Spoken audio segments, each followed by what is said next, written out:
So you found the skeleton. How would you tell it's a dinosaur? You personally, how would you decide? Well, interesting question. I don't know. I'd have to do some research on that.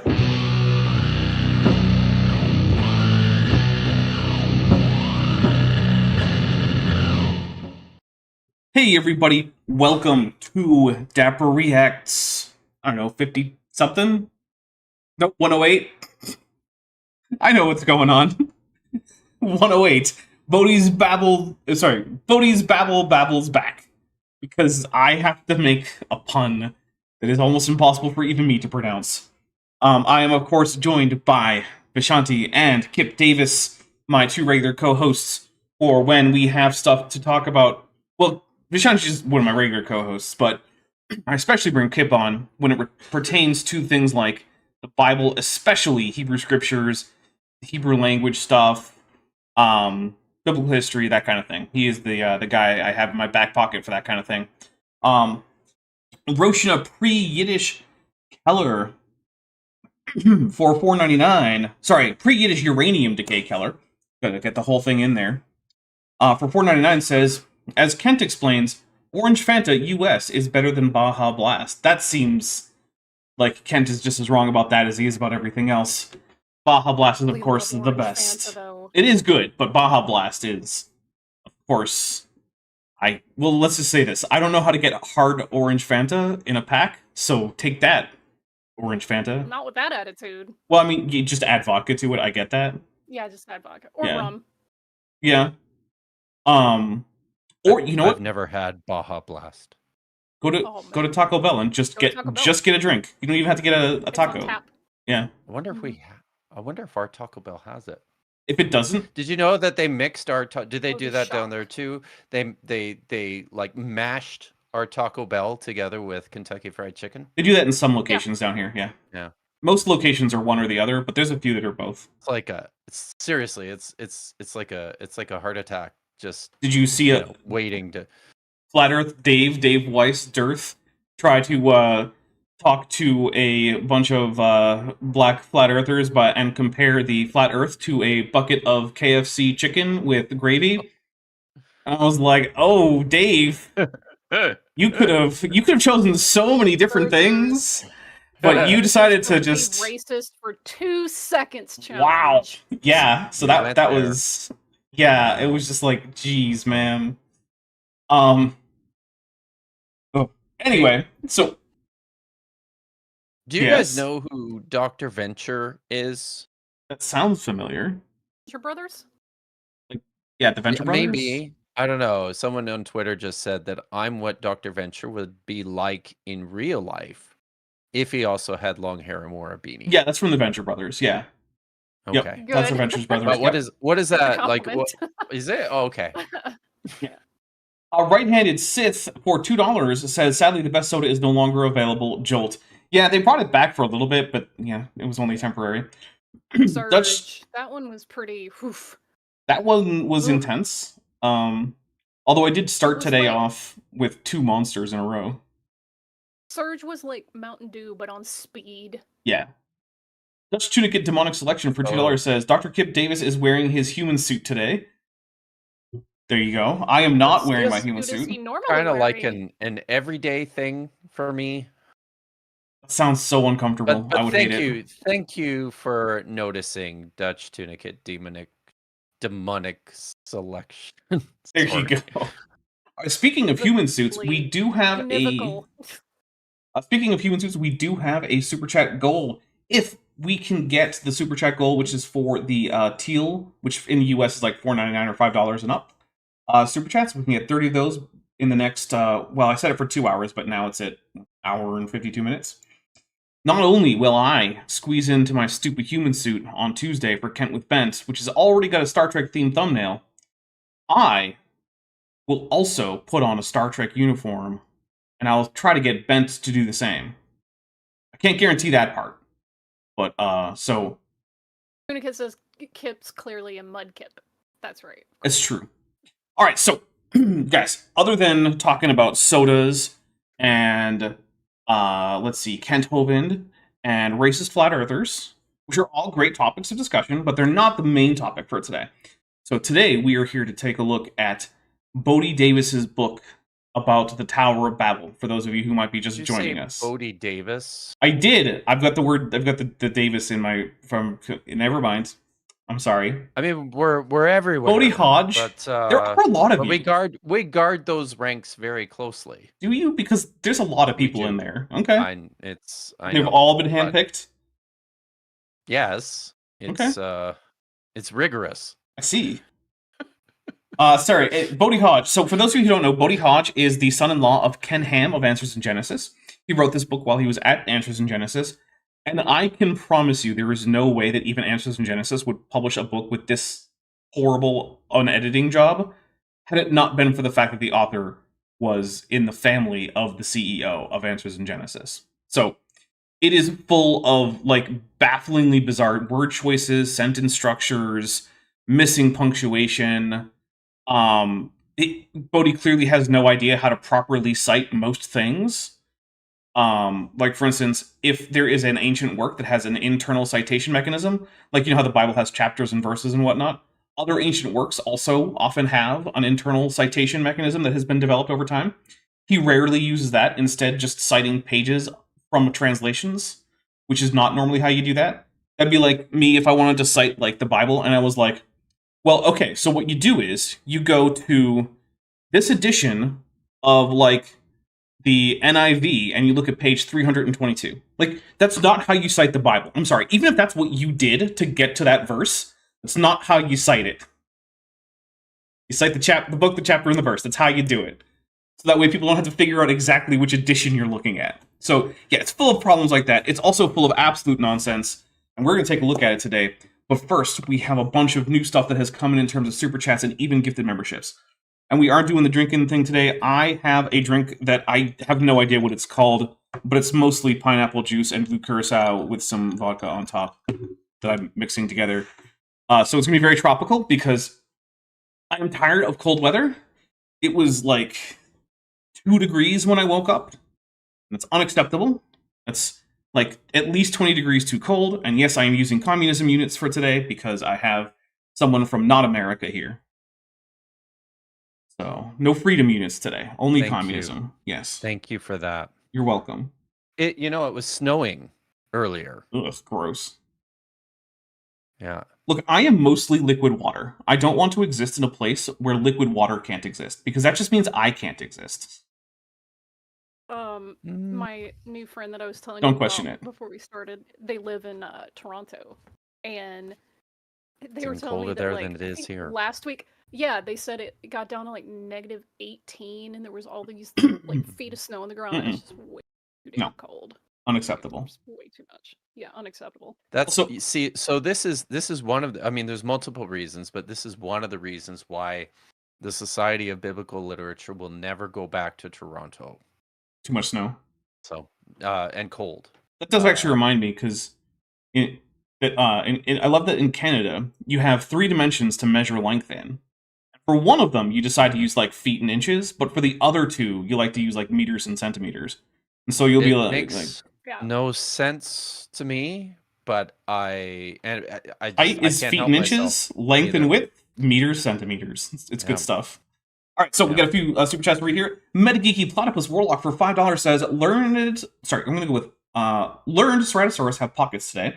Here's a chat despite brain chemistry saying go to bed, asking for Mothra and Godzilla to save us. I would love it if Mothra and Godzilla were to come and save us. I'm not counting on it.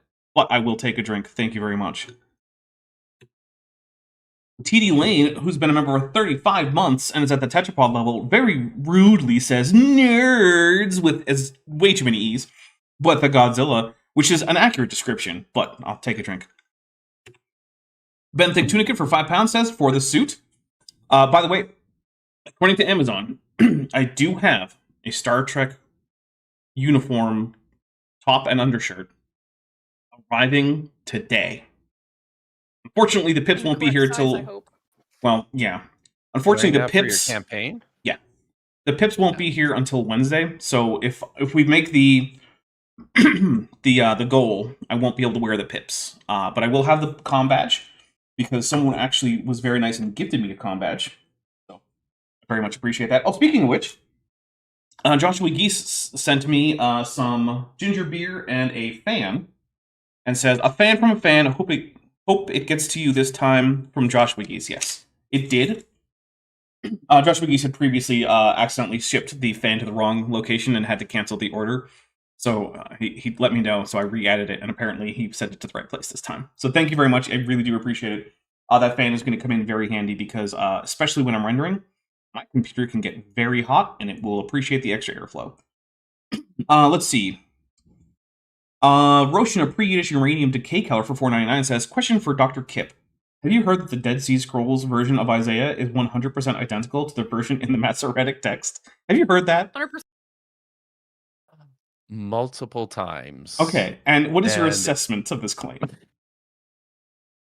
I mean, I'm at the point now where I'm just throwing my hands up and going, y'all are just living in a world of cope, because it's just not. I mean, it's interesting. It's interesting how creatively people have demonstrated this.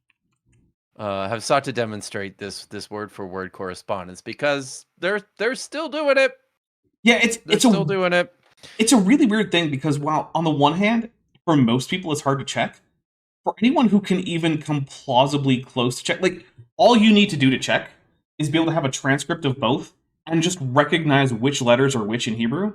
That's it. That's all you have. You don't even need to be able to read the Hebrew to know that they're not the same. That's it.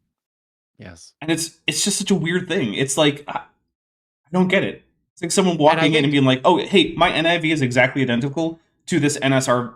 What is it? NRSV. NRSV. Yeah, and it's like, well, no, they're not, because look, I can just compare them, and they use different words in this verse.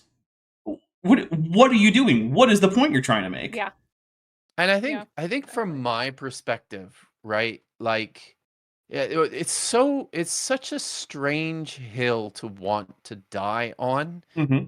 Just because, I mean, in so many respects, like, okay, let's say I'm willing to grant you, I could never get to word for word, but let's say I'm willing to grant you what I think is there, which is this 90 to 95% correspondence between the Masoretic text and 1Q Isaiah A. Like, what are we talking about? At this point, we're talking about a couple of different things. We're talking about the so-called original scroll written by the so-called original scribe, but with a whole bunch of additional stuff piled onto that, right? And so I'm just kind of like, I don't know, what does this get you? And also, I just don't understand why so many people are so hard for the Masoretic text. Like, what is it? It's the basis for their version of the scriptures. That's what.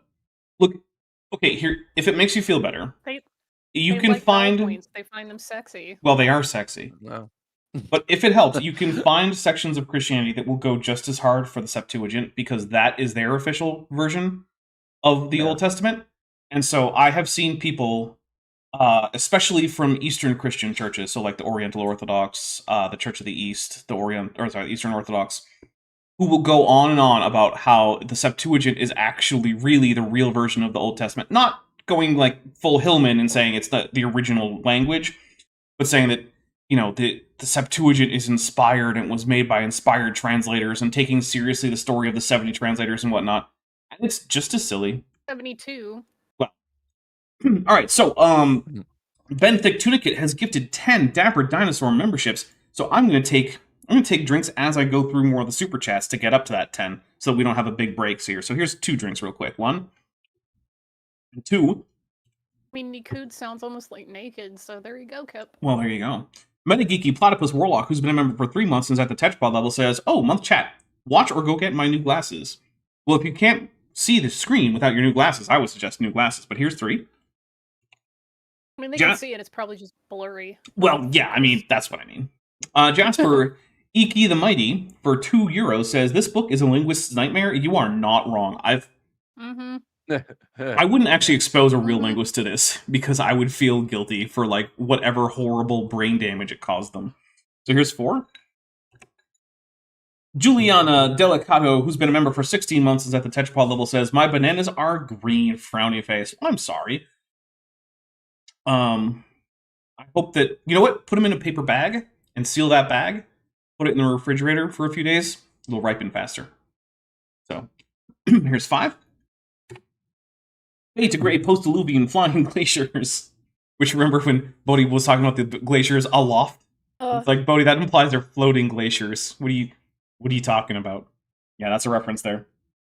Who's been a member for 32 months and is at the Amniote level, says, congratulations to everyone who survived the January time anomaly. So that's 6 and an extra one for the Godzilla. January 56th last month. And then there's Vadim Radchenko, who's been a member for 2 months, and says, will you be reacting to the Section 31 movie? Okay, well, here's 7, 8, 9, and 10. Here's my reaction. No. That would require me to watch the movie.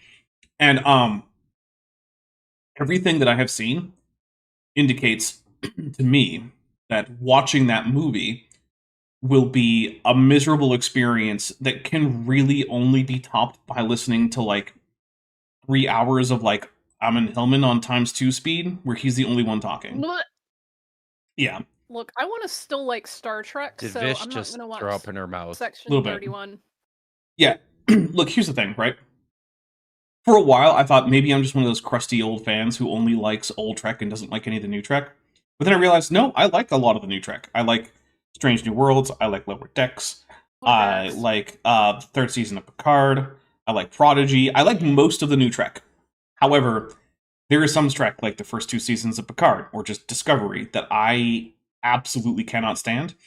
And everything I have seen says Section 31 is going to be everything about seasons 1 and 2 of Picard and Discovery that I absolutely hated, distilled down into, like, 195 proof, the worst of Star Trek possible.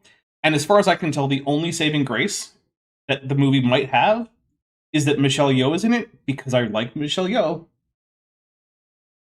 You know? I think she elevates most things she's in. But, like, you can only elevate absolute trash so much, and that seems like everything that's going to be in there.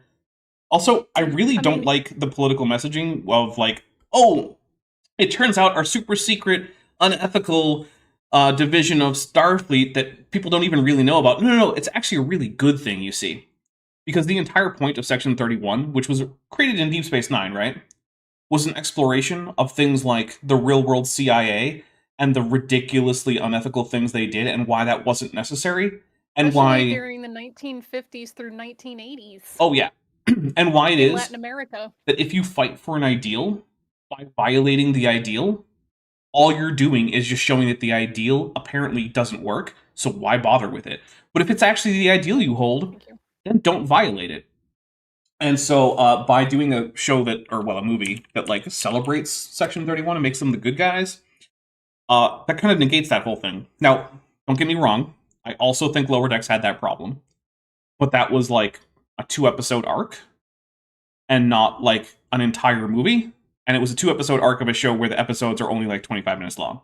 So, yeah. Yeah, when it comes to Star Trek, in, I guess, this post-reboot age, the quickest way to find out if I'm gonna like it is, were Berman, Braga, or Alex Kurtzman involved? And if the answer is yes, I'm probably not gonna like it. Yeah, there's a fair bit of that. We need to get Metalis to do more Star Trek, and the others to do less Star Trek. Jasper Tulip Meal Mighty for €6 says word for word, except that, you know, it's not word for word. All right, so I think we've managed to get through that. We are now 5 out of 30 on the way to getting the Star Trek uniform thing. And by the way, if we do that, I will make sure we have a nice set that's set up so that it looks like, you know, we're like on a Star Trek thing, right? It won't just be my regular Kent with Bent set. It'll be like Elkar's elements and whatnot. So, all right. I believe last time we left off, Vishanti was reading. And if that's not true, don't tell me, because I'm just going to go with that, which means I think it's Kip's turn to start reading. So, Kip, why don't you take us away? I actually have nothing to drink, but we'll be okay, everyone. Where did all the people go initially? Genesis 10 looks like one of those boring genealogies with names that can hardly be pronounced, and many people see this and gloss over it. Who is he quoting? In their Bible reading? Dare you, sir? How dare Bodie Hodge insult me, a genealogist, in this way? Boy. Okay, but this is just an editing point. This is the thing. So this is This in quotes. There's no Why? reason. None. Like gloss over it as if. Okay, so there's two. I think, you know what I think this is? I think this is Bodie imagining that he's writing an academic book and imagining that this is, because he thinks this is slang of some form, which it's not. He thinks this is. It's not though. But he thinks this is what academics should do. Which it's when not. They encounter slang. Like he's 0 for 3 on this. Okay, so there's two basic uses for quotation marks in English orthography, right? Mm-hmm. The most basic one is you're quoting someone directly, and so you put the quotation marks around the thing you're quoting, and then you cite whatever it is that you quoted.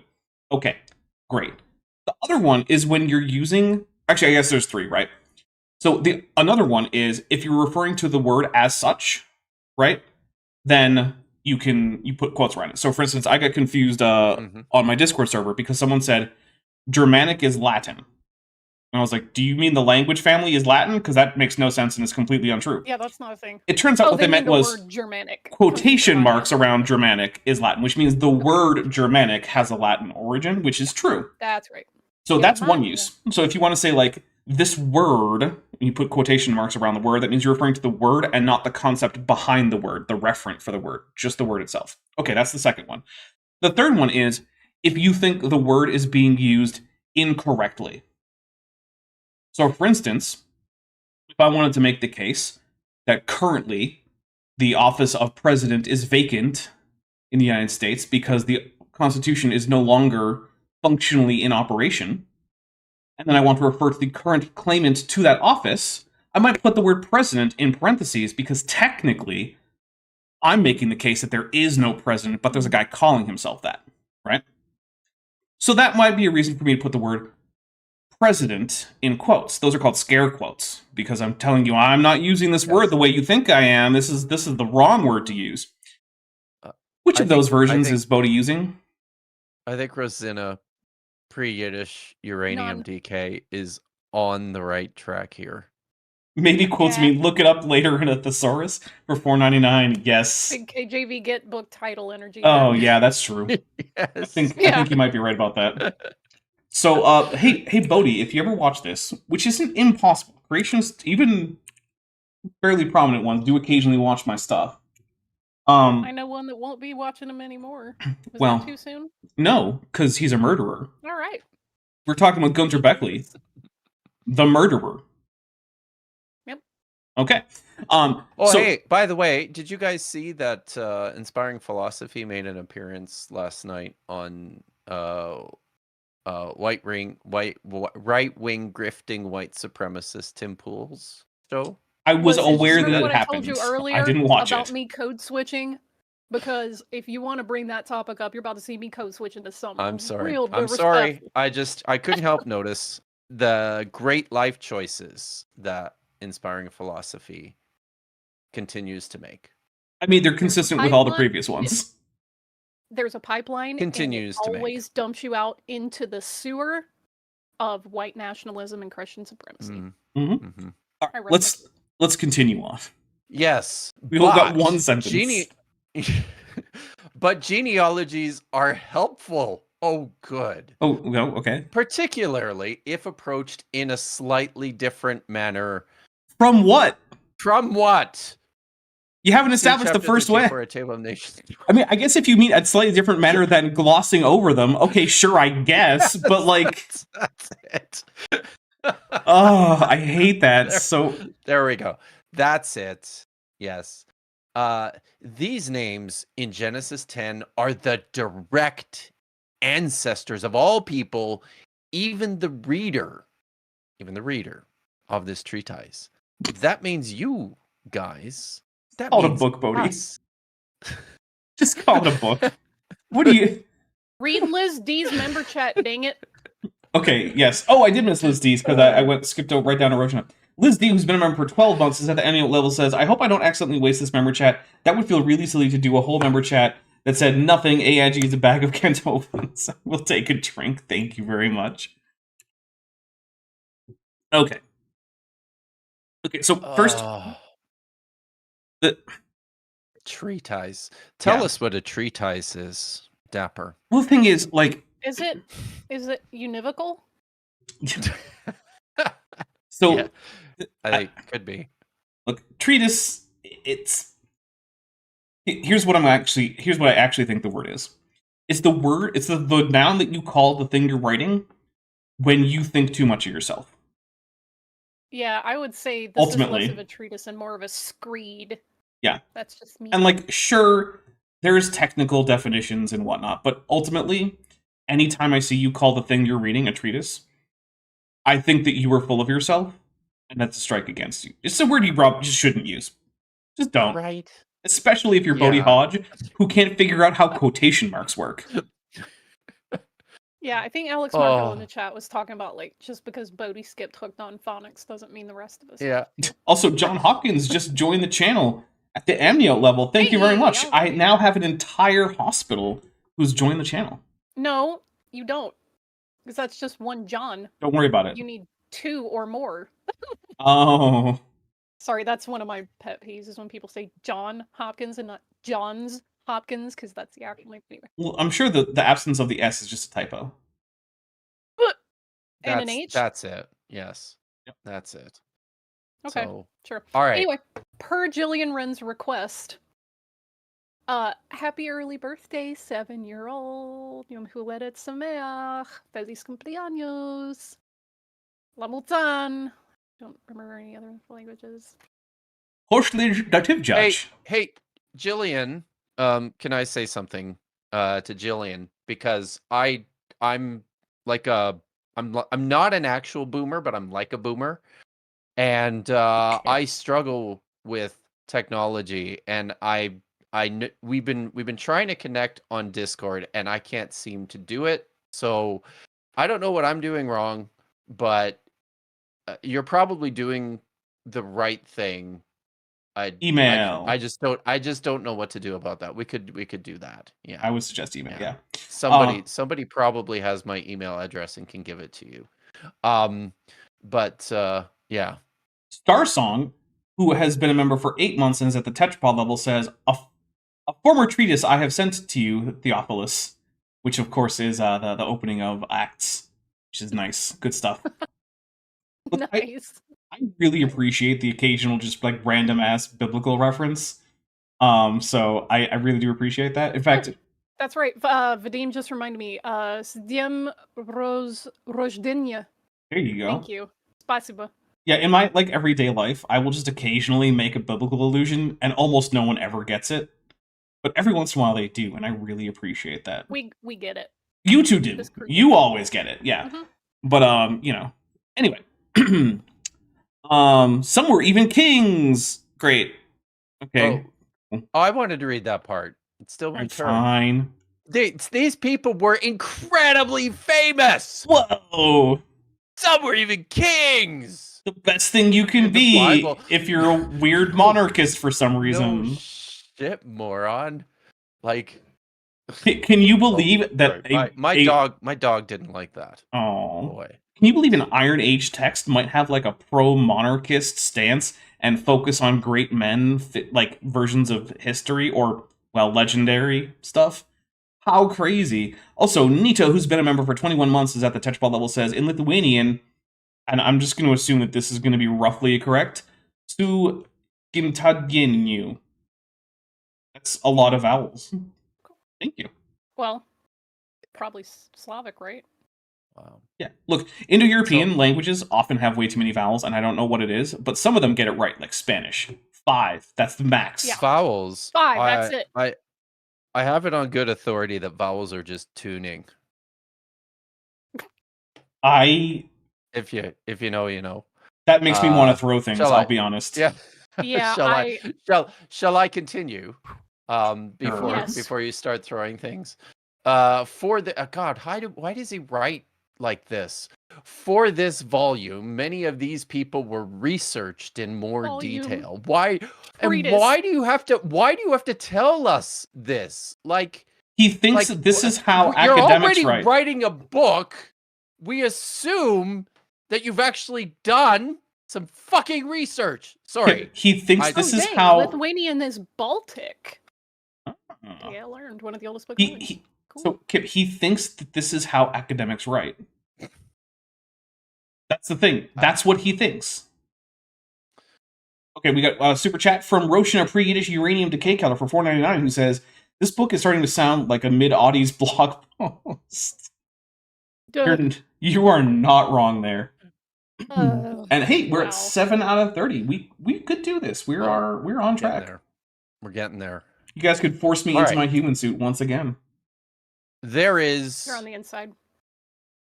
A shocking amount of information recorded in history on many of these patriarchs, and the Bible discusses many of them. Is there? I'm really interested to see where he goes with this, guys. Let's go down this rabbit hole. Well, the thing for me is, like, by saying recorded in history and then also saying the Bible as a separate entry means that he's contrasting recorded in history with what's in the Bible, which to me implies that he thinks that there's lots of extra biblical sources for, like, Shem and Japheth and Eber and Peleg. And I'm just like, with DM Wing on this one, where? who's like calling out the passive voice. Yeah, I'm with you on that. I have mixed feelings about the passive voice, but yeah, you can't do it too much. It is something for moderation. Yeah, when it's carefully employed. Bodie's not going to carefully employ it. No, he's not carefully employing any.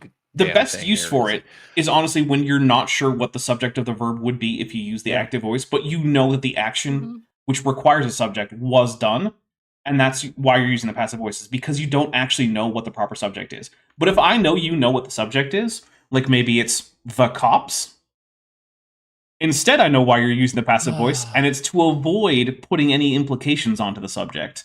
That's a pro tip for all you journalists out there. You're allowed to use the active voice when it comes to things the cops did. Yeah, you don't have to use exculpatory language. By the way, Kip, did you see what Jillian said in the chat? It's amazing to me to see how close Kip gets to tears in this. I'm exposing Kip to basically like radioactive versions of literature. It's true. Yeah, it's an info hazard. It is. Kip's not used to the absolute nonsense from young Earth creationists. I think I could, Not in its most concentrated form. This is like the demon core of creationist texts. Kip's got that screwdriver. He's holding it open. All right, I'm moving on. Historians, as well as ancient maps, records from church fathers, other ancient documents, and so on.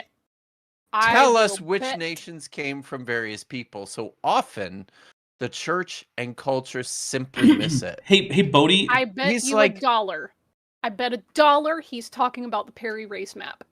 Oh, yeah, there's a good chance of that. There's a chapter where he's like, where did everybody go? And there's a conspiracy theory, and it's just dumb that people think like the coast of South America is actually, Antarctica? And that's not the case. Also, I gotta say, Bodie, church fathers are usually not an independent historical source unless they're talking about things that were happening when they were alive. When they're talking about what was in the Bible, that's not an independent source from the Bible. That's not how that works. That's not primary sources there. That is historiography at best. And at worst, which is more likely, it's people talking about legendary stories. And also, I just gotta point out, if you want to go to the church fathers for a strictly literalist interpretation of like the primeval history of Genesis, you're going to be disappointed because that's not the primary way that they understood Genesis 1 through 11, nor is it the primary way they interacted with that text. That's not to say they didn't believe that there was some literal truth behind those chapters, but their focus tended to be on things like typological interests in like, how can we find metaphorical echoes of the Gospels in Genesis, or it was in other forms of like metaphorical things, like what does the Genesis 1, 2, and 3 tell us about the proper relationship between God and humans. They weren't that significantly less interested in like, I wonder how many years ago exactly to the day Adam was born. Like it's just, that's not what's important to them, because primarily they're theologians, not historians. Got a few things here. Sorry. This is completely unrelated to everything. However, I just want to announce that the Palisades fire has been 100% contained. Nice. Woo! Congratulations. Was it that's awesome. Was it from aerokinetic specialists? I just learned about these watching Bree's channel this morning. Do you know about this? There's people who put out fires with their minds. Oh, it probably was them. Yeah. Okay, I'm gonna use my brain to prevent a fire right now. Okay, I'll concentrate really hard and make sure that no fires start in the house. There are no fires so far, so yeah, this is definitely working. Also, the Eaton fire is also contained. Nice. Oh, wow. Oh yeah, firefighters. All right, so first Joshua Geese for $5 says 1/2 F-bomb for Kip. Thank you very much. Zerolon, who's been a member for 15 months and is at the tetrapod level, says, everyone is spicy today. I love it. Look, my ability to not be spicy has been diminished in the past few months. So, and then Josh McGee's for another $5 says, second half F-bomb for Kip. Apparently, I need to edit this to get it to send. Thank you very much. That's the great way to send the $10 super chat, but split it up so it counts twice. The super chat goal. That is very nice. I like that. And then Goop23 for $2. I'm just gonna say, like, it's my season as an Aquarius, so I'm gonna be on one until like almost the end of this month. Just let me know. All right. Goop23 for $2 says ancient maps well known for being accurate. Yeah, my favorite ancient map like trope is the one where like Jerusalem is at the center, and then Europe, Asia, and Africa form like a little clover shape around Jerusalem, which is absurdly inaccurate, and I don't even think people at the time took it seriously. And it's like, clearly, the goal of many ancient maps was not like accurate navigation. There were many other more important factors, because many ancient maps would be useless for that. Like most literature and textual artifacts from antiquity, the goal tended to be much more ideological, propagandistic,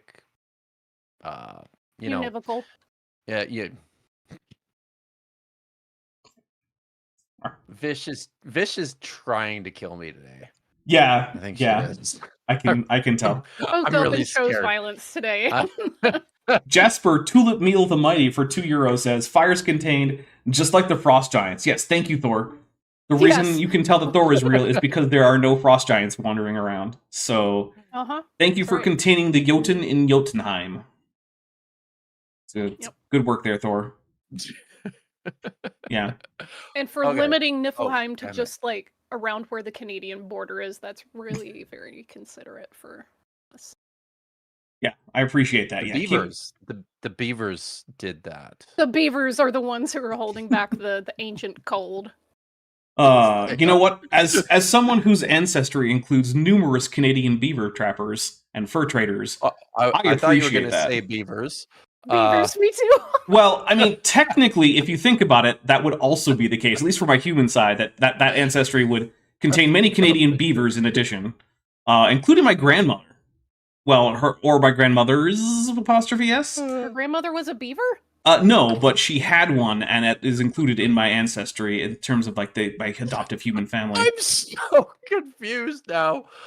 Are you not aware that beaver is slang for something? I mean, yes, I'm we sorry. know what it's I'm- slaying Okay. for, but Yeah, and so if my adopted human family happens to include a bunch of Canadians, that includes Canadians on the distaff side, say, of the genealogy, then my genealogy includes many Canadian beavers. no. Yeah, I'm starting to wonder if it means something different where you come from. I've only ever heard it as referring to female yeah, genitalia. yeah. That's how ancestry works. Okay. Those are very involved in ancestry. Just by itself, just the All right. genitalia by No! itself, because what? No, but they're included in there. It's part of it. I guess. Yeah. It's like, oh, I have, Oh. cocks in my lineage. Yeah. No, I don't. Sure I you have do. ancestors, half of which possessed that. Look, the only part that's important for the ancestry bit is the genitalia, really. This stream's getting demonetized. Look, if you don't believe me, then just go check out Dune. There's a whole entire faction from Dune where that's the only thing they were Race concerned switches. with. Actually, Race switches. that's two. Yeah, that's two factions because we got to remember you got those tanks. Oh, yeah. Yeah. All right, that's just got a little crazy. Are we- Sean Does for that mean $20. Minitats are descended from machines because they can do like all the crazy computation? Biological machines. All right, Sean for $20 says, "I'm a chef in a 5-diamond hotel, and we often talk about how we lose the awe for how good food can be, so we give it to friends to see their awe. I feel like that's how Dapper is with the pain from your Earth creations at this point, with a Godzilla. And yes, that is it. I am sharing the awfulness." Roasted and pre-Yiddish uranium decay Keller for $4.99 says Dapper being gross. Correct. Jake insert clever Dapper inside joke here. Nelson for $5 says Dapper just broke Kip. That is like one of my goals. Y'all remember that time that we got him to drink like an entire bottle of whiskey and then take a sobriety It was test? not an entire bottle of whiskey. It That's was true. like That's a fair. bunch. That's Whiskey. fair. It was very, very strong. But yeah, I did say I got a new one. to Chesh, I nice. can't see it. Not Chesh, I'm sorry. I said it to Vishanti. It was like, my goal is to make sure that Kip is horizontal by the end of the stream. And you fell over after like one step, and I met that fell goal. over. So, okay. I have no I idea fell where we over. left All right. off. I do. I don't know All right. what's happening right now. I This know is what's so off the going on, rails. guys. Doesn't I matter. will. I will steer this ship. All right. Part of the reason it seems irrelevant is part of the reason it seems irrelevant is due to the fact that many people have been taught a different story in the school systems they attended. So you mean the actual one What? based on history? that's not even why people think the genealogies are irrelevant. Well, it's not why historians think It's they're not irrelevant. because all that history is interfering. Is it? So here's the thing, right? Most people, what they believe about history, they believe because they were taught it in school. But that's not why historians believe what they believe about history. So the difference is, it's just like in any kind of academic area, right? Like, if I say, that the Great Isaiah Scroll is not word for word identical to the Masoretic text for Isaiah, Word? I mostly say that because people who I know either know or know of, who have checked, have universally come to the conclusion that it is not. But I haven't checked. The reason I think it is because people who I trust to be experts all unanimously say this thing. And similarly, for most people, like if you say that, in 1066, the Knights Templar opened a gate to hell, you believe that just because that's what the history books say, right? You haven't investigated it yourself. So he's kind of right. That's why most people believe it. But the question then is, okay, why is that in the history books? And the answer is because archaeologists and historians have looked at this little thing called the evidence. And all the evidence points towards this story not being something that's literally true about the past. And so once you go one step past the whole people learned it in school, therefore they believe it, and say, okay, why do the schools teach that? That's when you get in trouble as a young Earth creationist or any other conspiracy theorist, right? Like, if you're like, people only believe in the globe because they learned it in school. Okay, that's often true, right? Most people probably couldn't defend the globe. I've heard Kent Hovind try to defend the globe against flat earthers. He failed. because he doesn't know why the Earth is a globe. He doesn't know how to prove that. He's just right that it is. But that's not even the goal, right? Of education is to teach people to defend things. At least not in like grade school. It's just to get you to a Certainly basic not. minimum of like how the world works. We have a new super chat. Jasper Tulip Meal the Mighty for €6 says AIG is a bag of of opposites of beavers. There we go. Take a drink for that. Thank you very much. Thank you. All right. Let's. Do you have another one? I was just gonna say, beavers. They have a cloaca. That's a weird thing about beavers. Right. We learned that. Yeah, and you can turn their anal glands into imitation vanilla. Right. Yes, that too. And they have very soft. They're fur. amazing. They're amazing creatures. Yeah. By the way, was I telling you this, Vish, this week that I used to work at a Bible camp when I was a teenager, and part of my job was to get rid of the beaver dams, and they gave us dynamite. Right? Yeah, you did. Wow.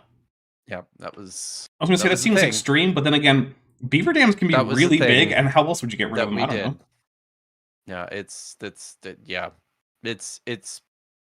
I don't know. That's the only way I've done it. So who's to say there's a better way? Anyways, a Muslim apologist once told me to my face that beavers were proof of Allah because the way that they built their dams was by Allah whispering into their ears how to build a dam, and without Allah, they wouldn't have been able to build the dams. Wait, he does that individually? Wow. Mm-hmm. Each individual beaver. One. Yeah. Each. Oh, okay. Yeah. Look, Allah is pretty powerful. So. You know what?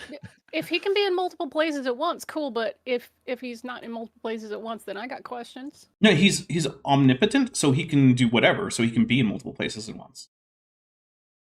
Okay. Mm-hmm. All right. Shall we move on to a personal anecdote? From please, Bodie Hodge. Please. On a personal level, this pretentious author attended public/state schools. Oh no! In the 1980s and 90s, also not a boomer. And the general trend of history that was taught consisted of an evolutionary history. Oh no! So remember, everyone, whenever Bodie says evolutionary, what he really means is evidence-based. Right? That's it. That's all he means by that. That's it. That's because if you try to figure out how does history factor in with like changing allele frequencies in a reproducing population of organisms over time, the answer is it really doesn't. I'm just trying to imagine what because I know what he thinks an evolutionary view of history is. I'm just trying to imagine what the opposite of that would be, because his version it of almost literalism feels to me like a non-evolutionary view in terms of my understanding of how history actually works must be a sense that every single event in history is just disconnected from every other event in history.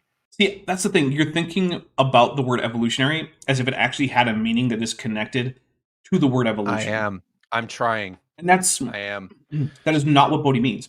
What Bodie means is history that does not start from the premise the Bible is literally true in every story that it presents as part of a historical narrative.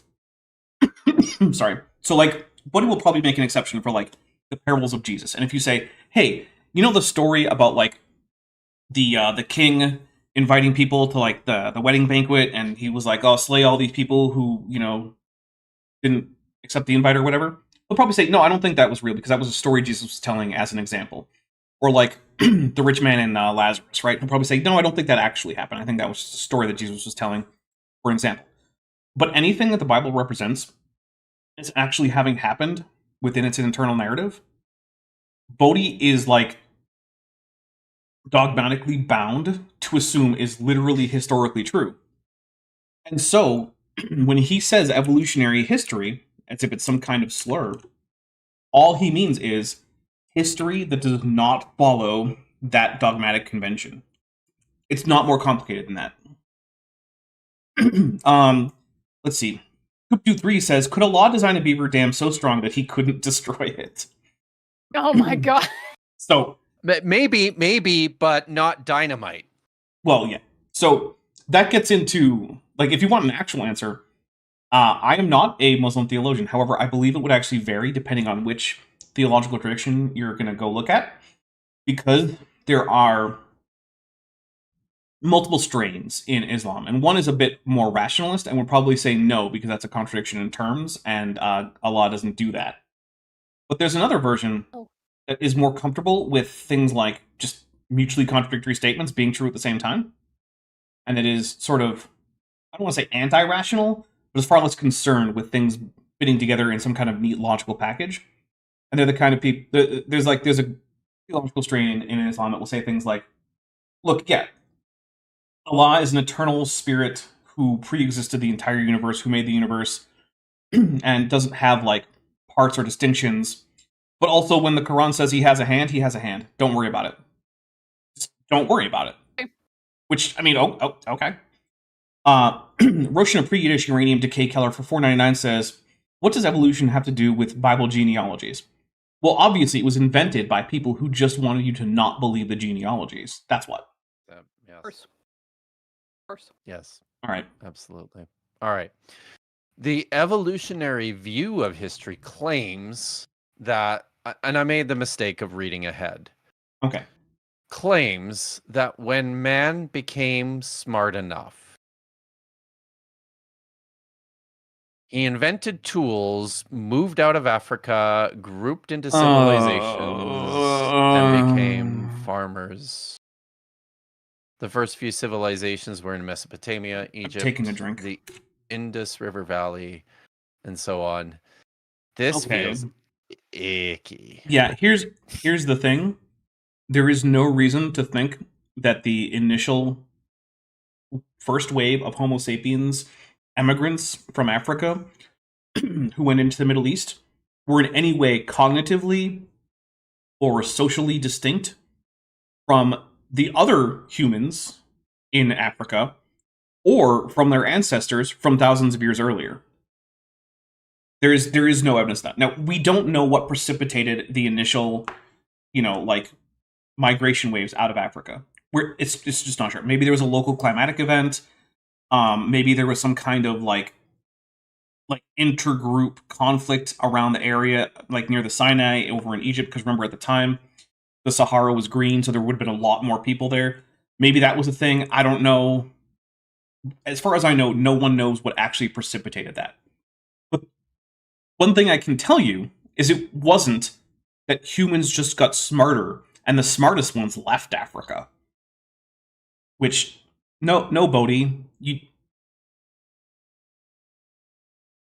Bodie, I know that you like to say that the real anti-racists are the young Earth creationists because you believe everyone came from Adam and Eve, and that for some reason that makes you think that therefore you're not racist. Now, I would point out that the most racist slaveholders that have ever held slaves racistly, because to be fair, if you go to the drink for Godzilla. If you go to the ancient past, people had other excuses for slavery that wasn't racism, because races hadn't been invented yet, so technically they weren't racist. But yet, of the racist slaveholders that have existed in the past, almost all of them also believed that everyone came from Adam, because most of them were either Christian or Muslim. Okay? So, if you want to say you're the real anti-racist, first, okay, I'm glad that you have that as a goal, and that you think that being, the real anti-racist is a good thing. But second, maybe be less racist. You can do it, Bodie. Lady Novelist Dapper takes 100 chicken-sized horses for $4.99 with their 20th super chat. Thank you very much. Says, my contribution to the Dinosaur Spaceman Fund. Awesome. Well, you guys will be eventually able to see the Starfleet uniform. I keep saying Star Trek uniform, but it's specifically a Starfleet uniform. I'm not getting like a Klingon uniform delivered. Mostly because I've checked, and you can't just buy those, apparently. You have to make them yourself if you want one. And while Vishanti could certainly do that, I am not much of a cosplay, crafter type guy. I don't have a sewing machine. Uniforms in my closet right now, actually. Nice. Maybe if you know what?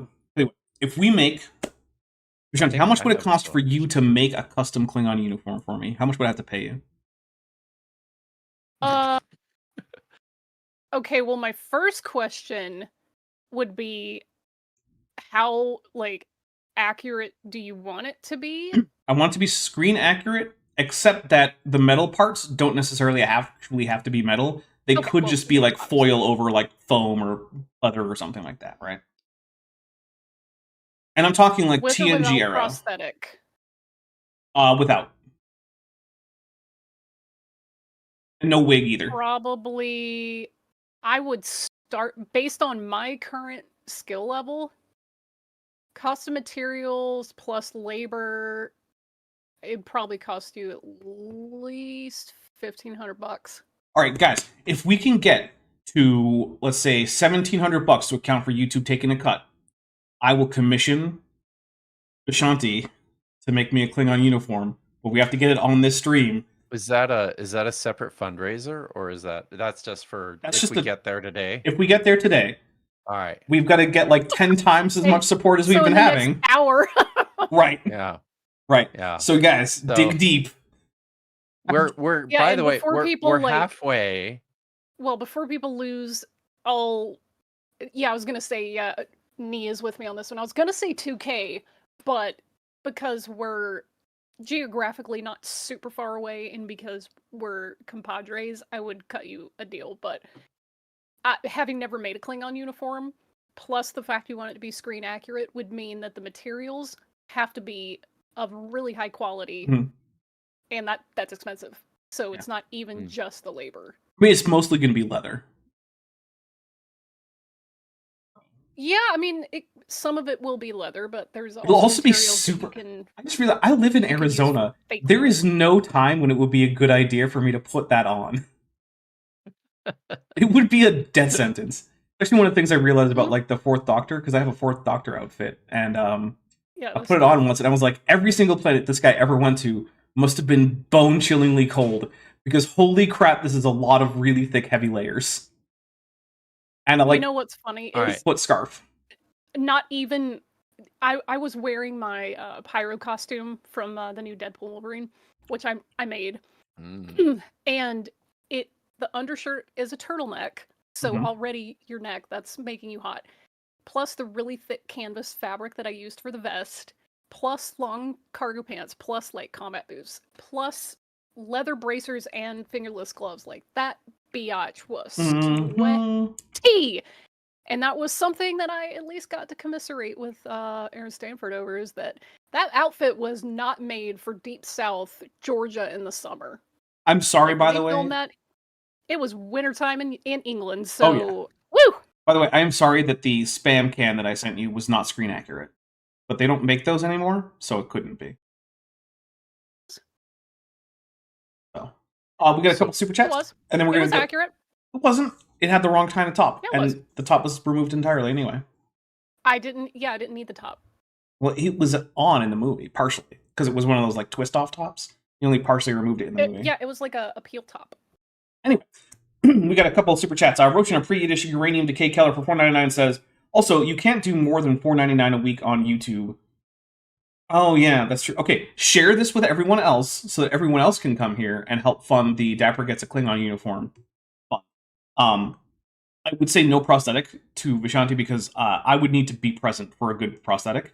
I did once have an okay-ish Klingon prosthetic that I made myself after taking like a plaster cast to my face and sculpting clay onto that and then using that as the basis for a latex prosthetic, whatever. I don't have it anymore. It would have probably rotted away by now anyway. But it was fun. Lieutenant Matt the Navigator for $1.99 says, Bodie experience beige. Yes. Wayne Rossi for $1.99 says, wait, isn't Mecha Dapper cosplay? That's a good question. I don't know. You know what? Yes. Okay. Yeah. Let's say it is. Yeah. All right. Well, there you go. Yeah, it's funny. Somebody was mentioning that I'm close enough to LA where I could just abscond with costumes. Like, you don't abscond with that stuff. That Fort Knox is where they keep costumes, but or in that one museum we went to. Yeah. Well, No, the Fit Museum, that's a little different, but I actually do own some screen used costumes. Like, I have the Nice. Aida costume from Agents of S.H.I.E.L.D. where they were, like, in the framework, and she's, like, Madam Hydra, and it's green coat and pants or whatever, but it also came with a really, really heavy-ass canvas and leather, like, cloak, and I have not worn it once, because it's too hot. Nice. Not once. I do have a quick. And yes, Right, me, I guys. do have Raylan Givens' hat. We're- It's just we're gonna not take a the quick- one that they used on the production. We're gonna take a quick break, but Should we? right before that, We've though, got So- like 2 paragraphs. that's okay. Okay. All right. Don't worry about it. Okay. There's no limit on how many episodes I'm of going this to we go can make. drink bleach. That's fine. Just look. You know what? Bleach is mostly water. We are mostly water. Therefore, we are bleach, and bleach is safe. Thanks, Toki. Was that Togi? I thought it was Nathan. Was it? I thought it was Nathan. I thought it was Nathan. Okay. When I hear those lines in my voice, they're with the deep, gravelly voice. Like, bleach is mostly water. We're mostly water. Therefore, we are bleach. Was it Toki that drank it? Well, they Is all that where I'm they getting all that? started drinking it. Okay, that's right. Yeah. All right. So Anyway, the I quick understood that reference, and yeah. thank you. The quick correction is I want to say that I said that my pips weren't coming in and I wouldn't be wearing any pips. It turns out I double checked. The uniform actually has some crappy plastic pips that my plan is to remove.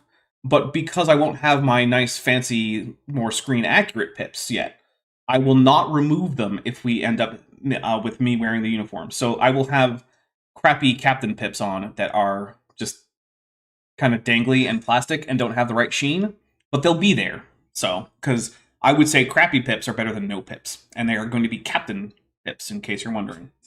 And now I've said the word pip so many times, it is starting to lose all meaning. So we're going to take a quick break, and we will be back in just a few minutes. In the meantime, please enjoy the musical stylings of one Beethoven, assuming that I have not accidentally muted them because I suck at my job.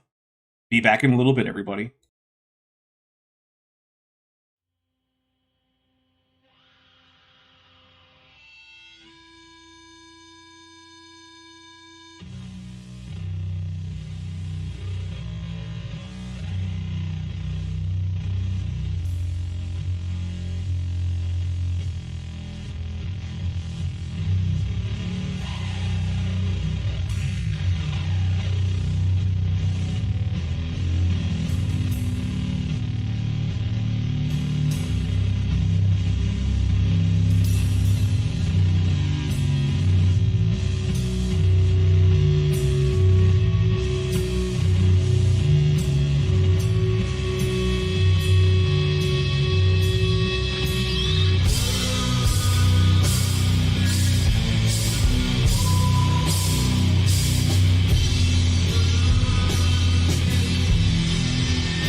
Okay, we are back. Thank you very much.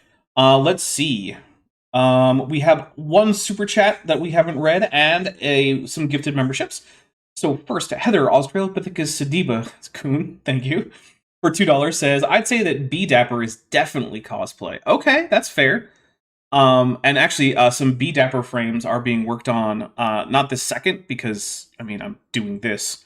But I did spend from like 5 a.m. until the show started working on downloading, checking, deleting bad frames, and re-rendering the bad frames as good frames for the Dapper animation. It is close to being done, and I'm hoping that overnight, at the very least, I can get most of the rendering done that can't be done on Sheepit, so that hopefully on like Tuesday, the video that I've been working on will be up, which will be part 3 of my Hovind and Sanford series, which is a different Hovind. This is Eric Hovind this time, and John Sanford, in which John Sanford manages to go about an hour in an interview about whether or not Adam and Eve are historical, while giving, if I'm being generous, 2 valid arguments, neither of which are sound, but which are both at least valid arguments, right? That if you accept the premises, the conclusion follows.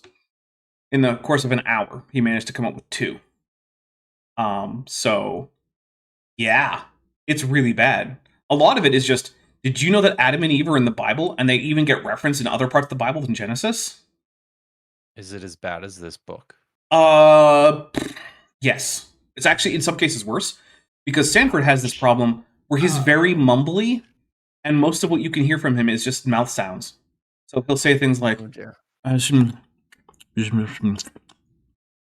it's like, what is happening right now? Not only do I not understand it, it's just a bunch of weird lip smacking. All right, so we got those 5 memberships gifted from Renee Heat Problem Reborn. So I'm going to give a quick after the break little talk about how to help the channel out while I take those 5 drinks. So first, let me update the funding bar here. Okay, so 1. Guys, I'm sure you know that this channel is almost entirely funded and supported by direct contributions from my viewers. You guys are amazing, and you are the reason that this channel can keep going on at all. And if you are currently someone who is enjoying the show and can afford to and wants to help out, but is not currently doing so, maybe because I haven't told you how to do so, here's 2. There are some great ways. Patreon is probably the one that I would like the most, is where I get to keep the most of the money. That starts at $1 a month. It can go all the way up to $100 a month if you want to be very, very generous. It gives you access to my scripted videos early. Like at this point, we're like 5 or 6 months ahead. Like so early. There are dozens of videos to watch. It also gives you access to my supporter-only Discord server, which I do not send out invites to, so don't ask. But you can access if you link your account on Patreon or YouTube to the server. Another option is joining the channel. There's a join channel under this. Join button under this video. Here's 3. That gets you the same early access. It gets you access to the same Discord server. It also gets you the option to have, well, it grants you a green name in chat, a cool little symbol after your name, as well as gives you access to the Dapper Dinosaur membership only emojis. And there's a few little tiny videos that are membership only videos. If you don't have those, you're not missing much, but they are there. They do exist. Then if a monthly or an annual pledge, because you can go annual on Patreon if you want, that's a 15% discount. But if that kind of thing isn't for you, there's still, super chats, gifting memberships to people. There's, I have a merch store that's right under this. You see a merch shelf. There are more designs if you click through, more products. Those can help. And I also have a wish list. So you heard me earlier say, that Joshua Geese got me a fan and some ginger beer. That was from my Amazon wish list. Also, let's see, Kip, you have a Patreon. I do. Yes, and so does Vishanti. Yes. Both of those, you can... Also, by the way, their channels are linked in the description. Go to their channels, subscribe, and check through their links because they have Patreons, and Vish also has a Vish list where you can get her some cool stuff. Yeah. Some of it's really cheap, too. Some of it's stuff I also need, like a new microphone. So yeah. This one's think, on its way out. Also, if you enjoy my second channel, which is where I mostly do a lot of tabletop RPG actual play stuff, I have a lot of TTRPG stuff on my wish list, and that is where that will end up getting used most likely. So, like after our current campaign, we're going to do a one-shot in the Alien RPG, and I have the Alien RPG book for that reason. So, you know, that kind of stuff is where that can, if you want something that you'll get to see me use, that's a good place to, that's a good kind of thing to get for it. Anyway, that is the beginning there. Also, I want to say that we are only 13 teal super chats away from you guys getting me in a Starfleet uniform on Tuesday. So, and Mayral Rander says the emojis are so worth it. Yeah, especially when it only starts at $1.99 a month. Yeah. I try to have a very good value proposition, right? Because any money you give me is like coming out of an entertainment budget, is what I assume. Which means that I'm competing with other budget option, or sorry, other entertainment options that you have, like, you know, like a streaming service, right? Like, I don't know, Amazon Prime or Netflix or Hulu or something. And so I'm like, okay, I need to make this actually seem like a good deal, which is why my starting values are like $1.99 or $1 on Patreon. So anyway, Kip, who might be our, oh wait, nope, we actually have a bold text here soon, so I'll get to start. Vishanti, I don't think you're going to get to read today. But we do have a super chat. Roshina Pre-Yiddish Uranium Decay Keller for $4.99 says, I have one bottle left of Pepsi Zero and I'm angry. They changed the flavor of my bar of soap and I'm angry. Happy February. Well, Oh, that's today, isn't it? Today is in fact February 1st. By the way, I do not have a February end credit yet because I wait a little bit to make sure that anyone who had any kind of payment problems or anything has a chance to fix that if they want to be in the credits. So expect credits at the earliest Tuesday. It might not actually show up in the live stream until next Saturday. So sorry about that. All right, Kip, take us away. My kid's 22nd birthday is on Monday. Oh. Yeah. But now let's I read ahead, so I think I understand now why Bodie is so bad at this. Okay. Here we go.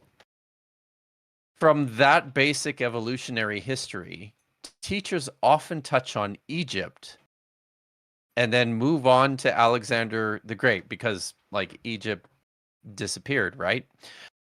And then to the Roman Empire. And the fact that they had some possession in Britain.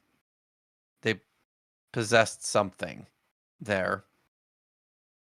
Once the Roman Empire dissolved and split into two, okay, those according to the history that is often taught in school. Wait, is he challenging that? I don't know, but also, Bodhi, it either dissolved or it split in two. It can't be both. No. First it split in two, and then the western half kind of dissolved, and then eventually the eastern half was conquered. But it kind of sounds like he's saying, you know, this is just what those lying evolutionary. Yeah, I don't know. Is he us. contesting this? Like, does he think that the Battle of Hastings happened in a different year than 1066? I don't know. So he goes on to say there was little to no history until 1066 when the Normans conquered England. And so began history until today. This is generally how it was presented to this author. Okay, Bodhi, I have no idea what was presented to you. Had a crappy teacher. But yeah, that is in no way corresponds like at all to what my experience was. Because I literally watched a video about history between the time of the Roman Empire and 1066. By the way, that video yesterday. Roshina, that's a human rights abuse. What we just read, basically. Roshina Pre-Ish Uranium Decay Keller for $4.99 says, WTF is up with that paragraph. I have no clue. Okay, Bodhi, my government schooling history classes could not be summed up in a 3-sentence paragraph in any way that is even approximately accurate. Right? And I guarantee you, we went over things that weren't just Egypt, the Roman Empire, and the Battle of Hastings. We went through plenty of other stuff in there. So, yeah, like we talked about things like the Sumerians, the Babylonians. We talked about things like the medieval period. We talked about things like, the 100 Years' War. We talked about Charlemagne. We talked about the Reconquista. Right? We talked about these things in school. And I feel like that's a pretty common experience. Now, granted, we didn't talk a lot about things like... Maybe. We didn't talk a lot about things like, the Warring States period in China, or like the Swahili coast trade in across the Indian Ocean. We didn't talk much about like the histories of like the Incans or the Mayans or the Aztecs or anything. And I think that's a problem, right? I think that not having parts of that history. So if Bodie's complaint is just, hey, a lot of important stuff gets left out of a lot of history classes in North America, or the United States, or even the United States and Canada, or whatever, because I have much less experience with what a history class would be like in Mexico, so I have no idea. Okay, great. That's true, right? But to reduce it to this comically short list of like Roman Empire, Alexander the Great, Egypt, and the Battle of Hastings is absolutely bonkers. Josh McGee's for $5. Everyone knows the Battle of Hastings was rushed. I mean, it was actually rushed. That is technically true. Also, if anybody knows what video I watched without me giving it away in the chat, let me know. Okay. All right. So last paragraph here, which is only 2 sentences. Yeah, okay, with an ellipsis. So with one look at Genesis 10 and 11 to most, it makes no sense. So is he talking about history making no sense? I think what he's saying is because Genesis 1 through 11 isn't part of like Egypt or the Battle of Hastings or Alexander the Great, it therefore doesn't make sense. Except, Bodie, even when I graduated, right? Yeah, that's the thing. Even when I graduated from high school, and I knew that I didn't learn literally everything that had ever happened in the past, right? Like, no one comes away from high school, as far as I can tell, thinking they know all of history, right? I've never met anyone who thought that. In fact, I got out of a 4-year history degree knowing very much that I absolutely did not know all of history, because I took history classes for 4 years straight, semester after semester, until they told me I wasn't allowed to anymore because I was in danger of not having enough electives. So only my last semester did I stop taking history courses. And at the end of that, I still felt like, you know what?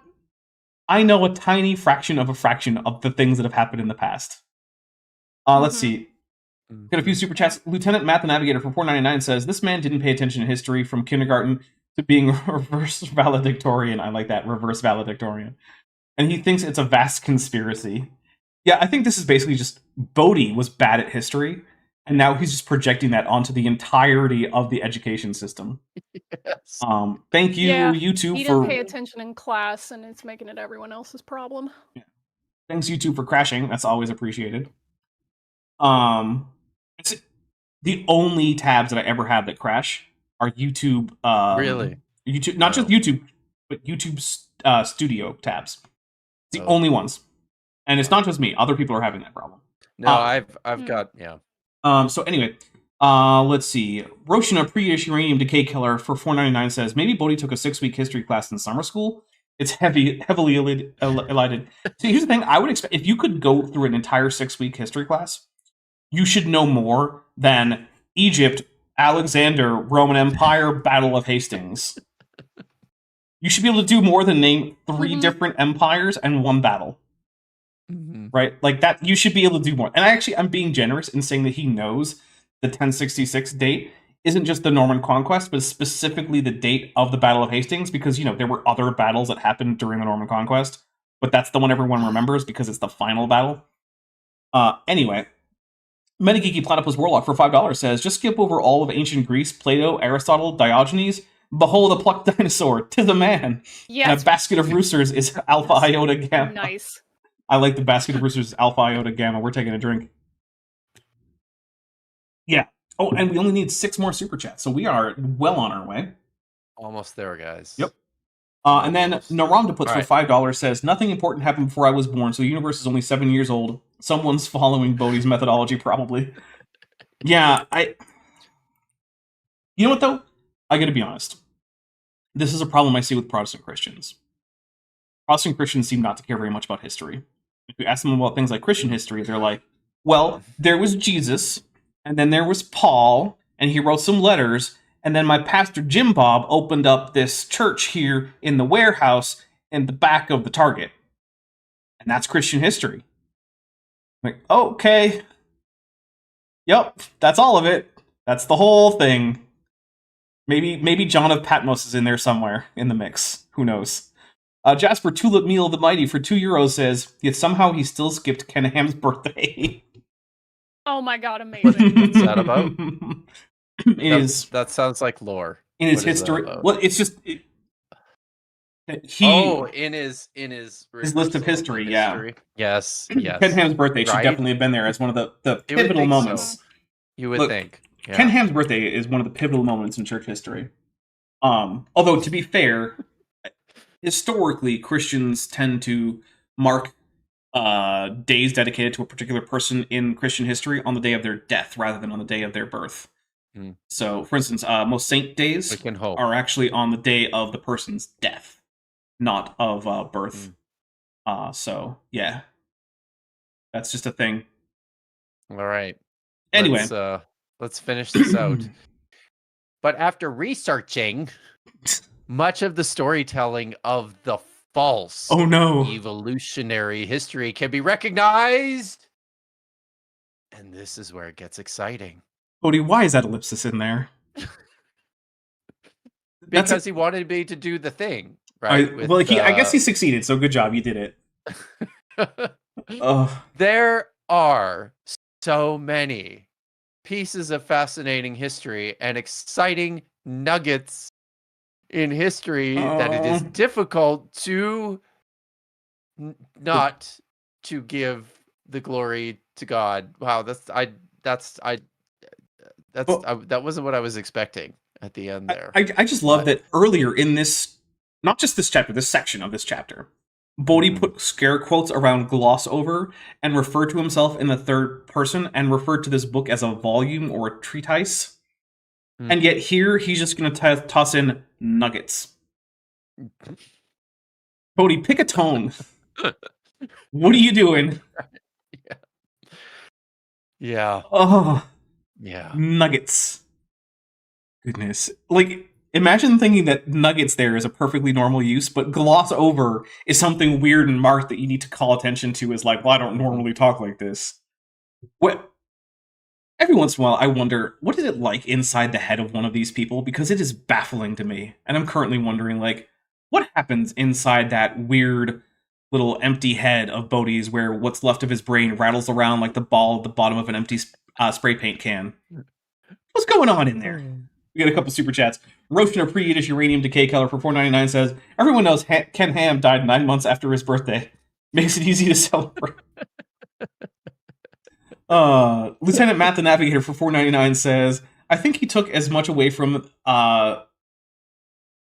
okay, I'm just going to ignore the I'm because I think that was just a typo.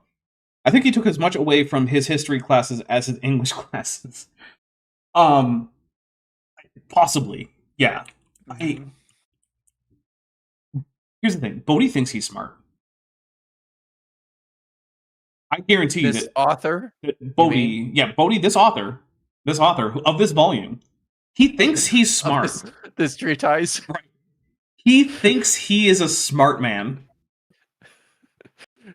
That is a thing. Left. Yeah. Oh.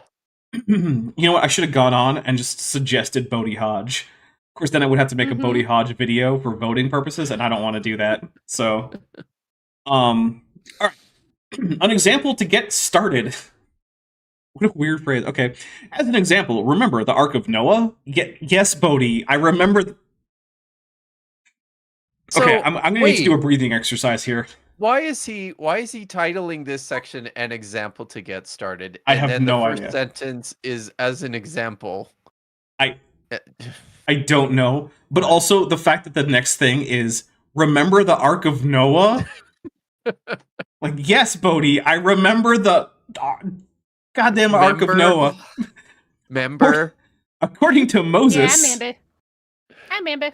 I love that Bodie is a biblical literalist who endorses sola scriptura, and then who just takes seriously the completely unfounded tradition that Moses wrote the Torah, which is nowhere in the Bible.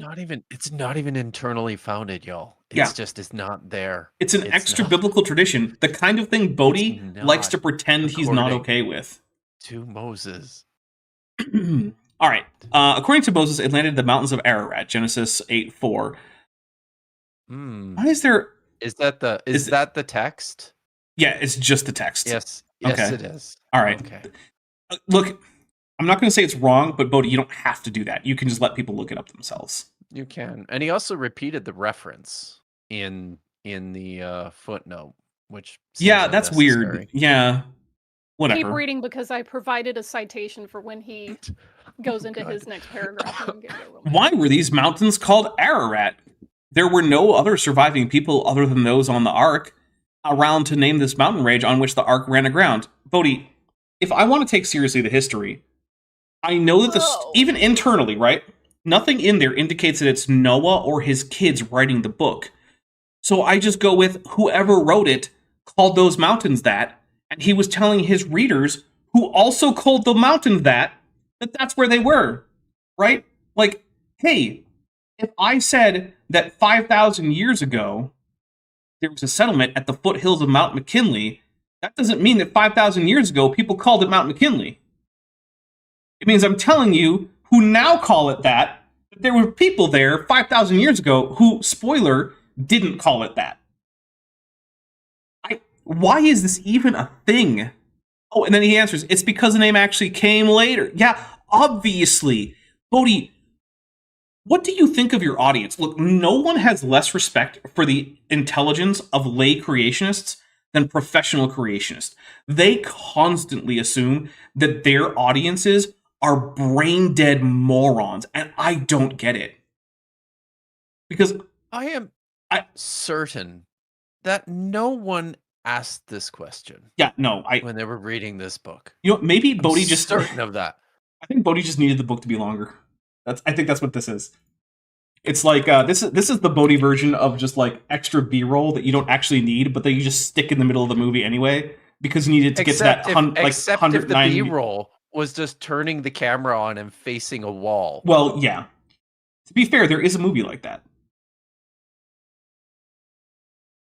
For $4.99, Roshan, a pre-Yiddish uranium decay killer, says, if I ever write a book, remind me to say, this angry letter to the editor, as it sounds infinitely better than this treatise.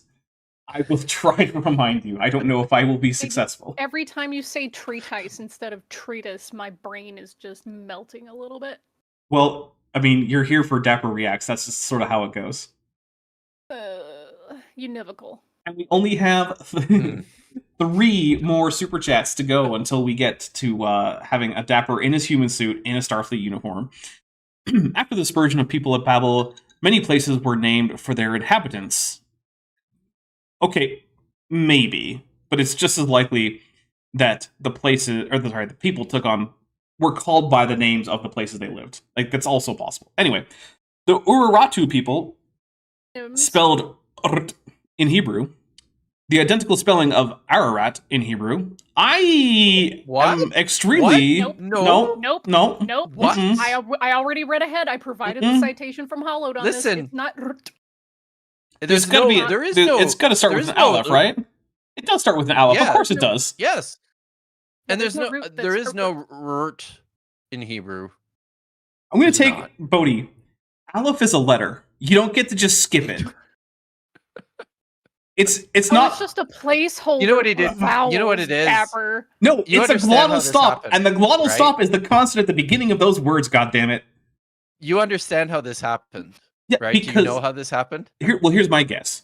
My guess is that someone at some point told Bodie that Hebrew doesn't normally write vowels, and so okay. I don't think so. Well, I'm taking a drink because this is dumb, but listen, I think because there are there are symbols that we use when we're typing, transliterating Hebrew roots. Mhm. There are symbols that we use to indicate glottal stops. Yeah. Like Aleph Yeah. and Ayin, Mhm. right? I think Mhm. he saw this and just had no idea that the little half circle that was standing at the front of the word Uh-huh. was part of the root. Okay. Also, I- you are going to look in our internal Discord chat because I literally screen capped the citation from Hollowt. Yeah, no, I see it. Oh, there Yeah. we go. Thank So you. okay, here's one. So a couple things. Jasper Tulip Meal, the mining for €2 says, "Wait, how many super chats?" The answer is 3. 30. Well, 3 left. Okay, 3 So left. And Toblixon is saying, I thought Hebrew had no vowels. No, it has vowels. yeah, All of the letters that you see are consonants, but some of them can function as vowels. So Yeah. English has the same thing. The letter Y is a Mhm. consonant, but sometimes it functions as a Sometimes a vowel. vowel. in this case, though, it's not even So- functioning as a vowel. It is the Yeah. glottal stop. And in this case, it is the glottal stop. Ararat. Yeah. Okay. So That's I how it's in Hebrew. It's not personally, so I actually think, Kip, that you're giving Bodie too much credit because your assumption is that he looked up this word in a lexicon. I don't think he did that. No. I think he might have even just seen it in a book. I don't even somewhere. think he did that. Here's what I think happened. Okay. I think someone once told him that Hebrew doesn't write vowels. He looked at this Hebrew spelling of Ararat and Uraratu, and he was like, well, if I just take out the vowels, it ends with RRT. Not realizing that Yep. in Hebrew, you don't... Well, actually, even in English, Uraratu starts with a glottal stop. It's just that the glottal stop isn't phonemic in English, so we don't write it, and we just kind of ignore it. Because that's just how we think. We just think of those as words that start with a vowel, but it's not. It actually starts with a glottal stop. Bodie, despite writing a book that is ostensibly primarily about linguistics, is too stupid to even know that that's how English works, never mind Hebrew. All he did was he said, okay, which ones are the vowels? A, E, I, O, U, and sometimes Y.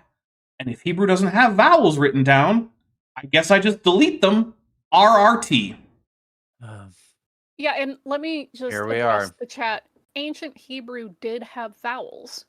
Yeah, Like, Bodie's that wrong if he says people that. need vowels in order to pronounce their language. Well, unless you're a very specific Georgia, subset of, like, Hungarians. tribes that use clicks and stuff. But the thing is with Hebrew is that every letter has a phonemic value. Perhaps not anymore. Some of them were glottal stops. Some of them were what's the one from Arabic? If I get what? Aleph? Ain? No, Ain. What do you mean? Whatever the Ain thing is is, my brain's blanking. The thing is that most of them are consonants. Some of them can function as vowels. Vav or wal, that can be a consonant and a vowel. and you What people are thinking of, like, oh, they invented letters from later. They didn't invent letters. They invented little dots to tell you, hey, if you don't hear someone else speaking it, here's how you pronounce this. Yeah, the thing is, Semitic languages have the word forms often involve like arranging the letters of the root in a certain way with prefixes and suffixes sometimes, and then there are predictable short vowels inside of that. And if you're fluent in the language, which vowels are in there is fairly predictable based on the context and just you knowing the vocabulary. But if you're not fluent in the language, it's very hard to do that intuitively. And so the Masoretes, which were a Jewish sect that were around in, was it like the 2nd, 3rd century, something like that? Well, much Early later, medieval I think. period. Oh, was it? Yeah. Okay. Never mind. 500s, 600s. Hebrew had stopped being a, commonly spoken language a long time ago. And they were worried that people would forget how to properly pronounce it. And so they, consulted their reading traditions and whatnot, and they came up with a way to do a way to express vowels with 2 important criteria. One is that people who weren't native Hebrew speakers could learn this system and be able to successfully pronounce the Hebrew correctly, and also a way to take Hebrew texts that had not had the vowels written out explicitly in this way and add them in.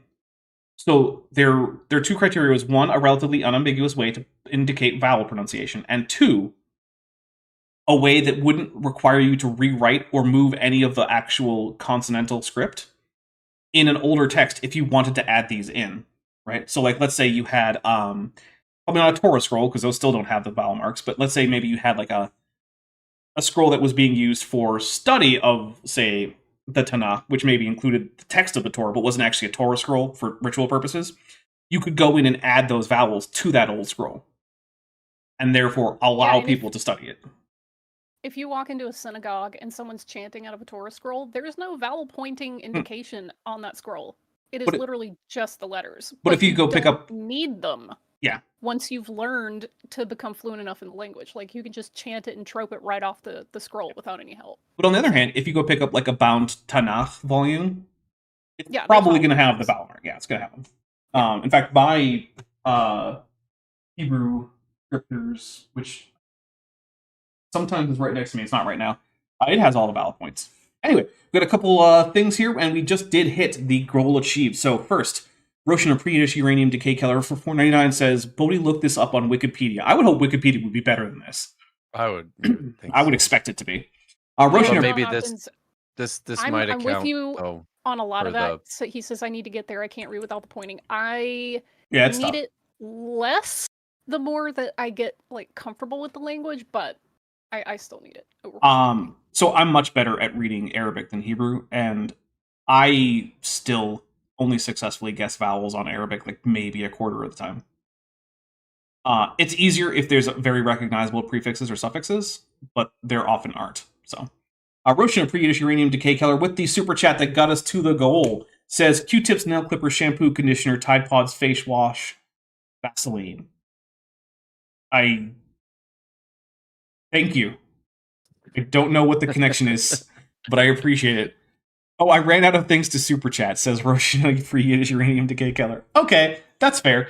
Well, I guess this looks like you're off to like the pharmacy or something, and these are the things that you need: Q-tips, nail clippers, shampoo, conditioner, Tide Pods, face wash, and Vaseline.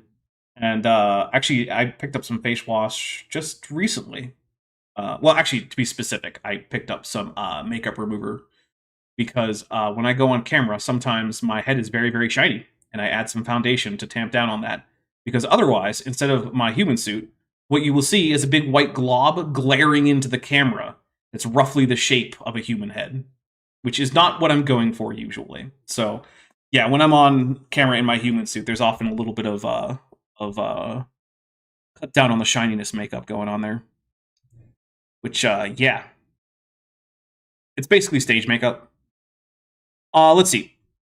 After the dispersion... Oh, okay, we got there. Settled in this region, and their name was essentially given to the Range Mountains. Okay, cool, whatever.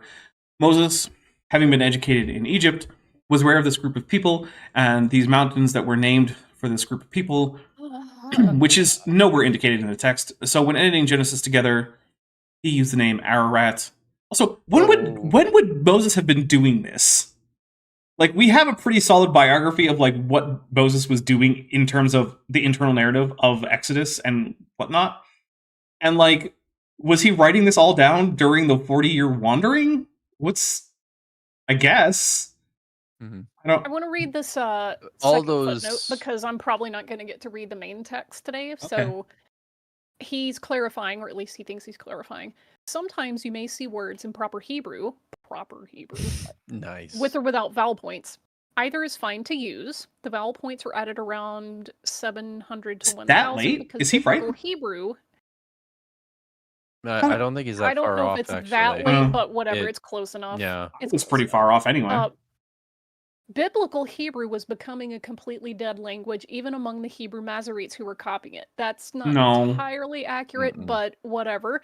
So they developed a vowel point system to know how to pronounce it. For example, Arat and Arartu are spelled the same in Hebrew. No vowels in Hebrew, yet there are vowels. I'm going to take a drink. And it wouldn't be for both. That is not correct. One referred to a region and another to a people group. Okay, that's just your opinion, man. Hebrew speakers used to know this. Think bass, the guitar, and bass, the fish in English, but vowel points were added to help alleviate any mispronunciations. Here's the thing. Bass and bass is a good example to use because context tells you how to pronounce it. Mm-hmm. Yep. That's how Hebrew works. Yeah. That's why the more literate you become in the language and the more Mhm. fluent, the less you need the training wheels of the Nakud. Yes.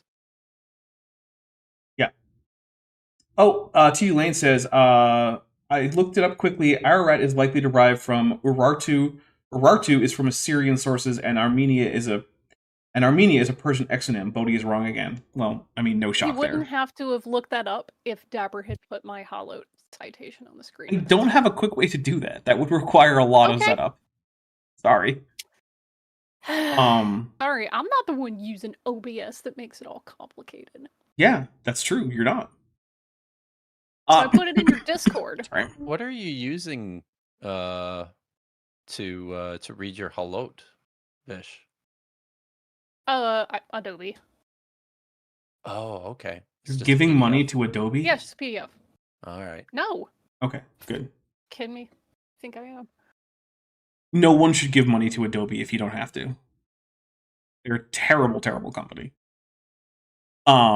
Just in terms of like, being pro-consumer, like there might be the least pro-consumer company that has ever existed. Yeah, if I purchase a product, I want to be able to use that product in perpetuity. I don't want to pay to use a product monthly. Look, there's a reason I've never used Substance Painter, and it's because it's Adobe. My life would probably be made a lot easier if I had Substance Painter, but I don't Like, because this it's an Adobe whole- product. This whole thing of like people using everything as a subscription model, no. Mm-mm, no. Go F yourself. I'm not Yep. doing that. Actually, that reminds me, I had to log into my NVIDIA account to download new My drivers. God. And I'm just like, Are you what serious? What in the world requires me to have an NVIDIA account? What benefit is anyone getting out of this? Because the only time I ever log into my NVIDIA account is when they're like, oh, hey, you have a new graphics card driver available. And then they're like, oh, but you I'm have like, to log look, in man, first. you Just, just- let me download it, man. You know I have the You just hardware. want to collect my information and sell it. I Mhm, just no. mhm. No. Anyway, but here's another connection to Ararat. Ararat and Urartu are actually variants of Armenia, and one portion of this region even exists by this name. Josephus, we're back to Josephus, a Jewish historian living at the later part of the 1st century, points out that Armenia, and hence the Urartu people, are descendants of Hul, the son of Aram, the son of Shem, the son of Noah. No, he asserts that. He I'm pretty sure asserts it. he's introduced Josephus before. Oh. Right. He doesn't have to He remind doesn't us. have to do it again. Yeah, he could just So, say hey, he Josephus assumes that says. He his, could just say Josephus. He assumes his audience is like got the memory span of a goldfish. Well, it's like I said, right? Professional creationists, the ones who like write the articles, give the speeches and whatnot, they seem to assume that the average guy in the pew, young Earth creationist, is an absolute moron who has barely 2 neurons to rub together in their entire body. It is amazing the lack of respect that creationists have, or professional creationists have, for just regular old, the guy who goes to church every week and happens to be a yek. Like, I have never assumed that any audience I've ever had is that stupid. Right? I can't even imagine the idea of that. Nope. And like they treat them like they're in 1st grade. But Anyway. honestly, this isn't this isn't. I just have to say this because I don't think this is just a Bodie thing or a young Earth creationist thing. But I've seen other like YouTube Apologists? Christian apologist content Yeah. creators Okay. do the same thing where they just constantly infantilize their audience and talk to them like they're 5 years old. It's grating. Yeah, maybe, because the thing is, does that make it like an apologist thing? Like, do other weird conspiracy theory nonsense groups do that to their audiences? I don't really know. I don't think like for example, I don't get that same sort of sense from flat Earth content creators. Yeah, or Electric Universe for that matter. They usually don't do that either. So Oh. maybe it's an apologist thing, is to just treat your I think it audience They go might be. hard like the other they're- direction by using way too many complicated terms that they Yeah, don't know right. either. They themselves, yeah. Systems for them. Of course. But that's a different thing, right? T-Lane says, do you think Bodhi understands that Armenia was one of the first major conversions to Christianity and has 2,000 years of cultural association with it? Absolutely. No. Yes. He doesn't know that. Oh. He doesn't know that. If I were to ask things like, hey, Bodhi, How long ago did the Kingdom of Aksum convert to Christianity? I don't even think he would know what that is. He'd tell you made it up. Or if I said, hey, who were the first Christians to show up in India? He would probably say, like, the Portuguese or something, completely disregarding the fact. Goodness, You I hope don't think Christianity he might say James, the brother of No. Jesus? I don't think he knows that. I don't think he knows that there's a group of Christians in southwestern India that have been there for almost 2,000 years. I don't think he knows that. Because remember, from what I can tell, the average, especially fundamentalist evangelical Protestant's idea of church history really is that after Revelation is written, the next important thing is maybe Martin Luther. Yeah. And then after that, it's and then you feel founding of their, and then they their feel church. they feel pretty self-satisfied for recognizing the existence of Martin Luther, right? Oh yeah, like I mean, I know my church history. I would know about the 95 Theses. Okay, cool. Oh, good for you. Good job. You might even know the word indulgence if we're lucky. Yes. It's funny though. It's funny to me that they get so excited about Luther nailing 95 reasons why the Catholic Church sucks to the wall of the Church of Wittenberg, but they've literally never read anything else by Luther. And I know that for a fact because anyone who talks about Luther in like glowing praise has never read On the Jews and Their Lies. Or they just are also an anti-Semite. Or they're also an anti-Semite. Right, so. Because there's definitely a possible contingent of people who were like, oh yeah, I've read all sorts of Luther stuff, and I agree completely. Get out of here, yeah, Jews. It's Buffalo Twitter. The people with the bisons in their display name. I'm unaware of this subgroup. What is this? No, you are. They think that there should be a Lutheran Khanate. They're like the Tradcats of Oh, gross. Vidimarchenko says, does the word thesis get pluralized? It does. Theses. Theses. It's one of those plurals that you don't come up with much, because when do you ever have to talk about more than one thesis? Almost never. Yeah. But yeah, it's theses. Yep. Josephus used the latter name, and Moses used the earlier name. Sorry, later name. Okay, he did say later name, not latter. Okay. But it makes sense, I guess. The connection is that the early ancestral people living in Armenia, by and large, are direct descendants of Hul, the son of Aram, the son of Shem, the son of Noah. This is just the start. Before looking at some other descendants of Noah, here's some criteria to consider. Okay, we're probably not going to be able to get really into the criteria, but here's the thing, right? The only reason Josephus says this is because he broadly accepts the narrative of Genesis. We don't have anything that goes back to not Genesis for this idea, right? The fact that Josephus is in fact Jewish means he's familiar with this text, and also the fact that he's a historian means that he's like a literate, reasonably well-educated historian, or Jew, even though he's a slave, because hey, fun fact, a lot of really smart, intelligent, and well-educated people were slaves in the ancient past. Yeah, but even before Josephus was a slave, Josephus was an aristocrat. That's true. He was a diplomat. He was actually part of the delegation that traveled to Rome to negotiate with the emperor during the Bar Kokhba rebellion? No. It was in the lead up to the Jewish War. As a guy who was in his mid-20s, Josephus was part of this, delegation of politicians negotiating with the Romans. So, this he ended is up in something slavery as a war captive, didn't he? Yeah. But by that time he's already he's already part of the intelligentsia 0.01%, right? Yeah. So, and this is something I bring up with obnoxious mostly Christian apologists all the time who try to use Josephus as an exemplar of literacy and and the ability to read and write in multiple languages. Not not at all. Like he was Josephus part of the elite class. This wasn't like he was at the top, random Jew on the ground. Top of the elite class. There are two opposite but related fallacies about literacy in the past that I really hate. And the one is that no one had any ability to read except the ultra wealthy. And that's just not true. We have we have things like even back in like the Iron Age, like people who just like scratched out a shopping list on like a Right. shard of pottery or something. Like they probably weren't composing epic poems or hymns or anything, but like they could scratch out a shopping list, so they knew the basics of how words worked and how letters worked, right? Yeah. And then we get the other opposite is just like the idea that like widespread extreme amounts of literacy, even multilingual literacy, was just a thing that lots of people had. Like, no, neither of those are true. Literacy in the ancient world was complicated, as it still is today, but it was never the case that virtually no one could read, at least after the invention of alphabets, right?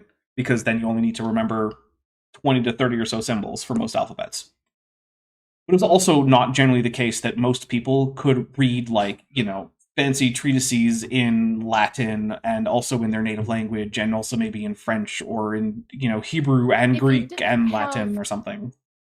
If you didn't have at least some basic literacy among the populace, what the frick would be the point of putting up all these stone monuments Right. with letters Yeah. all over them?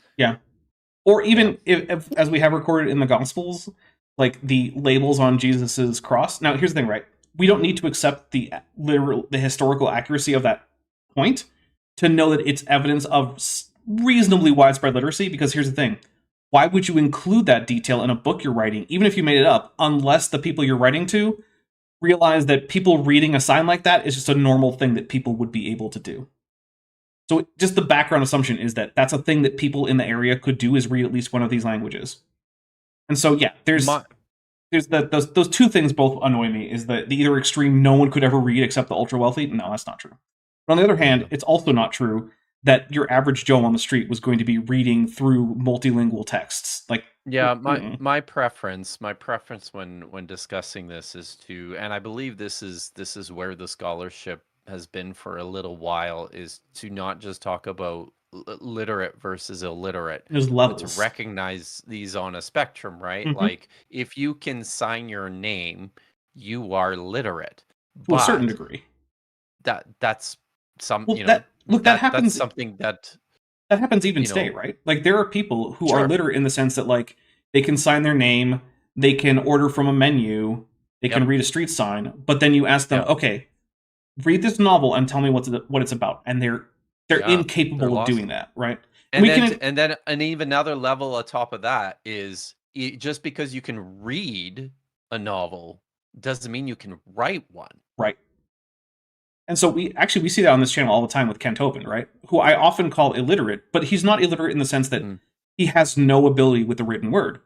But it's very obvious when we watch him that he will read sentences and not understand what the sentence actually means.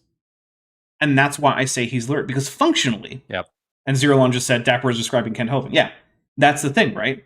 There's different levels of literacy. And to say that, like, no one ever reached like the first level of literacy in the ancient past except for the ultra wealthy, it's just not true. So anyway, we are at the time where it is about time to start wrapping up. I don't know that we want to get into the criteria section because it's fairly long and I don't want to stop in the middle of it. Sorry, Vishanti. But hey, remember, next week you are going to start us all off, and I probably won't get to read. Okay. So, Vishanti, do you have anything coming up that people should know about, where maybe they can see you somewhere online or any other things like that? I think is gonna do a stream Ooh, next week, you so cut out there. I will most likely be tapped to help produce that. Sorry, who That's was the it? Is that closest me? thing. You Yeah. cut out. Yeah, Kit okay. So you're producing for Kit? Oh. Yeah, Okay. yeah. I believe so. Probably. We haven't settled the details of that yet, but that'll Also, probably happen. I've been waking up angry, and there's Understandable. a pretty high chance that I will vent some of these frustrations on an impromptu basis. So if you just see me randomly going live, that is a thing. That's just me trying to, like, get all that. Oh, Vadim is asking about the job. So I applied for a big job, didn't get it. That was really disappointing. It's becoming very demoralizing, sending out multiple applications, writing a gajillion different cover letters, and either not getting an interview or just getting ghosted. So that wheel of pain continues. Yeah, so I'm once again getting down to some dire straits, and I'm not really excited about that, but we're gonna try to overcome these challenges. Okay. Yeah. Roshan Pre-Dish Uranium Decay Keller for $4.99 says, isn't a certain orange thing functionally illiterate? And Maybe. that's the thing, I don't know. I've not seen care. a lot of that thing demonstrating either literacy or a lack thereof. Because part of it is also that I imagine that thing would be very inclined to intentionally misinterpret written things that it understood on the basis that it would prefer that it say something else. And so that's not illiteracy so much as it is just obstinacy. And I know that it's obstinate, and so it's hard for me to assess. So yeah, I don't know. It's certainly possible that it's functionally illiterate. It's obviously very, very stupid in general. So that could be part of the whole thing. And in case you're wondering, I'm pretty sure Roshan is talking about the current king. Kip, Becca is asking for a shout out for the kitty. So hey, Maisie Cat. Aw. Maisie Cat, the kitty. Kip, what do you got coming up that people should know about? I'm going to be on the Kentucky Atheist tomorrow afternoon. Nice. Which is fun. What time is that? 11 o'clock Pacific. What? Pacific? Okay. So that's like 2 o'clock Eastern. And then also, so I have had kind of a rough go for the last 2 months, and I've got some very good friends who have put together a fundraising stream for me on Thursday evening. Okay. I think it's Thursday. Over on Myth Vision Podcast. So tune in, watch. It'll be fun. Josh and I are going to review parts of the Jubilee video with Alex O'Connor against 25 Christians. Okay.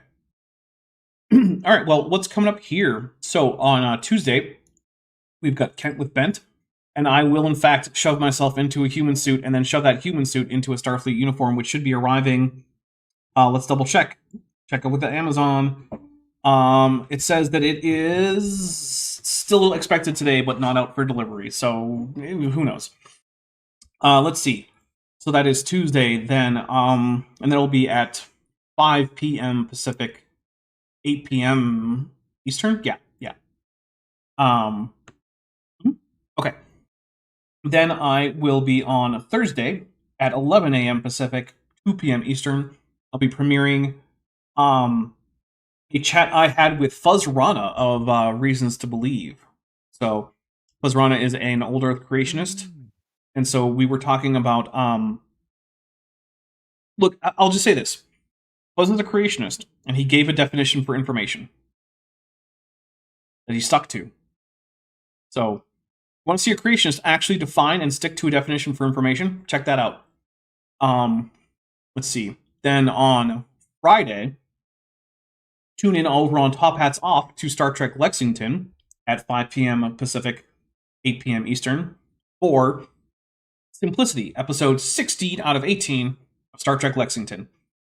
And then, of course, on Saturday at this time, we will be back because we are not even close to getting finished with this book.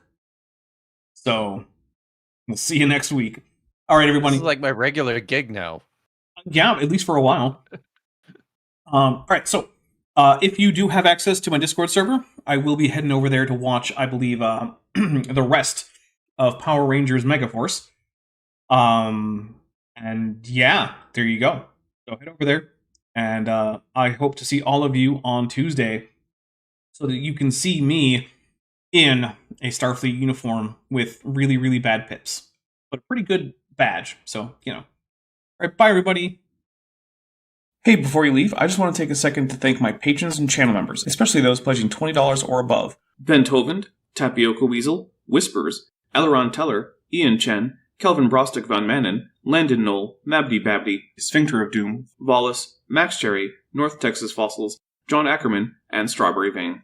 It's because of my channel members and patrons whom you're seeing on screen that this channel can stay afloat. Without you, it would all shut down. If you want to join the team, There's a link to join the channel below this video, and there's a link to join the Patreon in the description. On the Patreon, you can get a 10% discount for pledging annually, and either way, you get early access to virtually all of my scripted videos, often 3 to 5 months before they come out for the general public. Thanks for watching.